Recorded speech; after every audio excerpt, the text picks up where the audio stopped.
And I'd like to tell you a little bit about my story and why I teach the way I teach.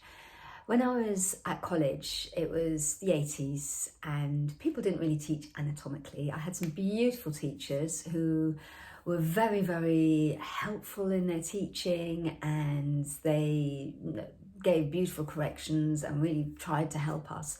But nobody at that time really taught anatomically. Nobody really thought about how you had to do something. So I'll be there with my shoulders up in the air, and my teacher would saying, "Get your shoulders down, Claire." I'm thinking, how? So I'm trying to pull my shoulders down. Nobody actually explained that if you use the muscles underneath your shoulder blades at the back, this would actually help you maintain those shoulder blades down as you lifted your arm. So little details like that, kind of, if you didn't get it, you spent ages struggling to try and work out what it was that was the key to that particular correction.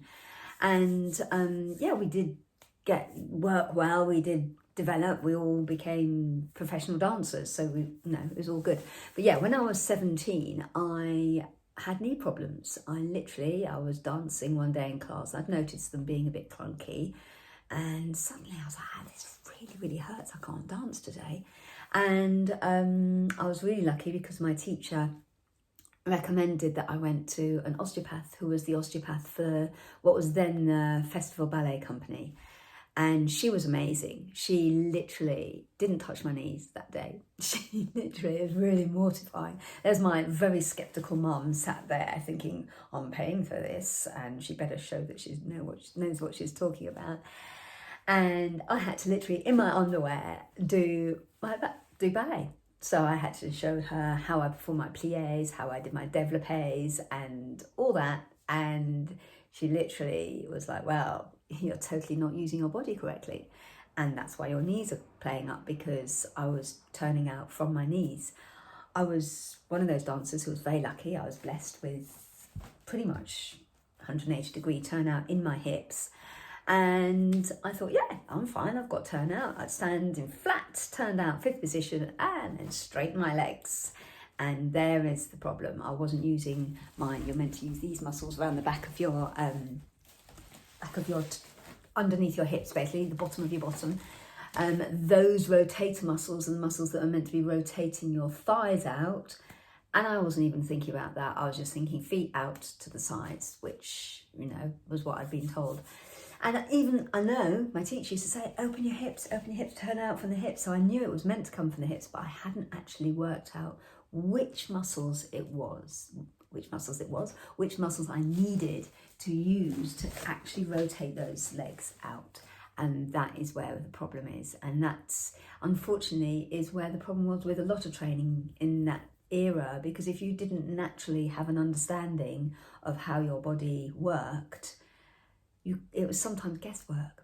So that's how I want to work now with the dance I teach now. I really try to make sure that they actually understand what I'm trying to get them to do. So they're really thinking about how they do the movements and what muscles they're using, how they're actually turning those legs out, or how they're actually getting the shoulders to come down, or how they're actually holding their arm nice and smoothly at the sides so it's not kind of all, sort of hanging with the elbows down and stuff like that. So it's really quite a challenge, but at the same time, it's actually really quite revealing, because you think, oh, actually, if you just do that and that, it works.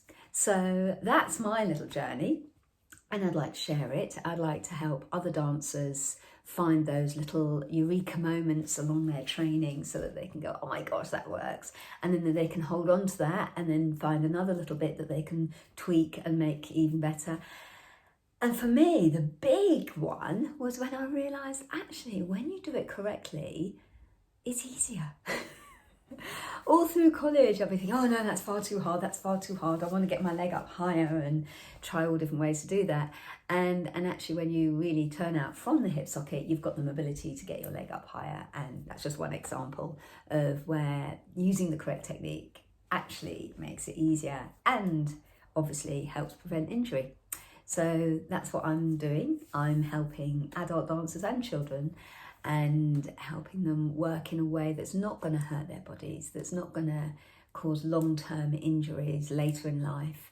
So whether they dance professionally or not, they can keep dancing for many, many years and enjoy the dancing. That's what I want you to be able to do. If you're a dancer, or if you're an adult who's just started dancing, or an adult who's just got back into dancing, this is really helpful, because we want to be able to carry on doing what we're doing as long as we can and really enjoy our lives and enhance our lives as we get older and more mature.